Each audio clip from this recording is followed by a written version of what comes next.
रात के उस पहर जब गांव के कुत्ते भी बिना वजह रोने लगते हैं और दूर खेतों से आती हवा में मिट्टी नहीं किसी अनदेखे अतीत की गंध खुल जाती है, तब भी उस गांव में एक जगह ऐसी थी जहां हर रात कोई इंतजार करता था। गांव का नाम था रतनपुर। छोटा सा गांव, कच्चे रास्ते, पीले सरसों के खेत और गांव के बाहर पुराने कुएं के पास खड़ा एक विशाल पीपल का पेड़। वो पीपल जिसके बारे में कहा जाता था कि वहां प्रेम भी हुआ था और मृत्यु भी। गांव के बूढ़े कहते थे उस पेड़ के नीचे शाम के बाद मत जाना, क्योंकि वहां आज भी कोई आता है अपने अधूरे प्रेम से मिलने।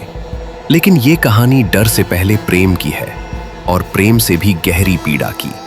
सालों पहले जब रतनपुर में बिजली भी पूरी तरह नहीं पहुंची थी, तब उसी गांव में रहती थी एक लड़की, गौरी, जिसकी हंसी में जैसे नदी बहती थी, जिसकी आंखों में बारिश से पहले का आसमान था और जिसका दिल गांव की सीमाओं से कहीं बड़ा था।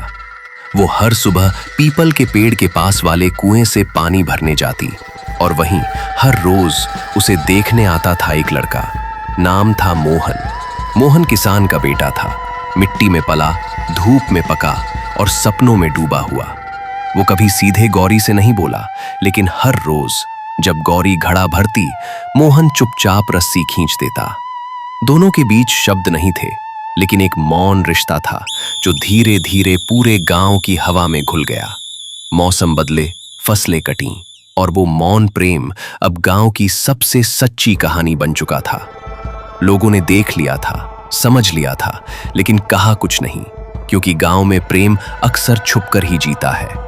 एक दिन बरसात के मौसम में जब पीपल की पत्तियां भीग कर चमक रही थीं, मोहन पहली बार गौरी के पास थोड़ा और करीब खड़ा हुआ। गौरी ने आंख उठाई और पहली बार दोनों की नजरें बिना झुके मिली। उस पल जैसे पूरा गांव रुक गया। हवा नहीं चली, पत्ते नहीं हिले और कुएं की रस्सी भी स्थिर हो गई। उस दिन के बाद दोनों हर शाम पीपल के पेड़ के नीचे मिलने लगे। कोई वादा नहीं, कोई कस्में नहीं, बस साथ बैठना और सूरज को खेतों के पीछे डूबते देखना। लेकिन प्रेम गांव में सबसे खतरनाक चीज है, क्योंकि वहां दिल से पहले समाज जागता है। गौरी का परिवार ऊंची जाति का था, मोहन का नहीं, और जब ये बात घर तक पहुंची तो प्रेम पाप बन गया। गौरी को घर में बंद कर दिया गया, उसका कुएं जाना बंद, पीपल के पेड़ तक जाना बंद और मोहन से मिलना हमेशा के लिए बंद। लेकिन प्रेम रास्ते ढूंढ लेता है। गौरी हर रात खिड़की से पीपल को देखती और मोहन हर रात उसी पेड़ के नीचे इंतजार करता। दिनों तक, हफ्तों तक, महीनों तक गांव सो जाता, लेकिन मोहन नहीं, वो बस बैठा रहता, जैसे कोई दीपक जो हवा से नहीं, इंतजार से जल रहा हो। फिर एक रात सब बदल गया। गौरी की शादी तय हो गई। दूर गांव, दूर घर, दूर जीवन। शादी से एक रात पहले गौरी ने घर की खिड़की खोली और पहली बार बिना डर, बिना रोक पीपल की ओर चल दी। उस रात चांद पूरा था, पीपल की छाया लंबी थी और मोहन पहले से वहीं था। दोनों आमने सामने खड़े रहे, न शब्द, न आंसू, न आवाज, बस दो सांसें जो एक दूसरे से लिपट कर टूट रही थीं। कहते हैं उस रात पीपल की पत्तियां बिना हवा हिल रही थीं और कुएं का पानी अपने आप लहराया था। गौरी ने धीरे से मोहन का हाथ पकड़ा और पहली बार दोनों ने एक दूसरे को छुआ। लेकिन नियति गांव से भी कठोर होती है। गौरी के घरवालों ने उसे ढूंढ लिया। गुस्सा, अपमान और समाज का भय सब एक साथ टूट पड़ा। उस रात पीपल के नीचे प्रेम को अपराध बना दिया गया। मोहन को पीटा गया, रस्सी से बांधा गया और उसी पीपल से लटका दिया गया। गांव वालों ने कहा यह सजा है, लेकिन पीपल ने देखा यह हत्या थी।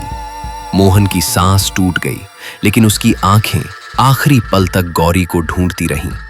गौरी चीखी नहीं, रोई नहीं, वो बस देखती रही जब तक जीवन उसकी आंखों के सामने टूट नहीं गया। उस रात गौरी घर लौटी और सुबह गौरी नहीं मिली। लोगों ने उसे खोजा, खेतों में, कुएं में, रास्तों में, लेकिन वो कहीं नहीं थी। 3 दिन बाद पीपल के नीचे उसका लाल दुपट्टा मिला, और कुएं के पानी में एक स्त्री का प्रतिबिंब जो ऊपर नहीं था।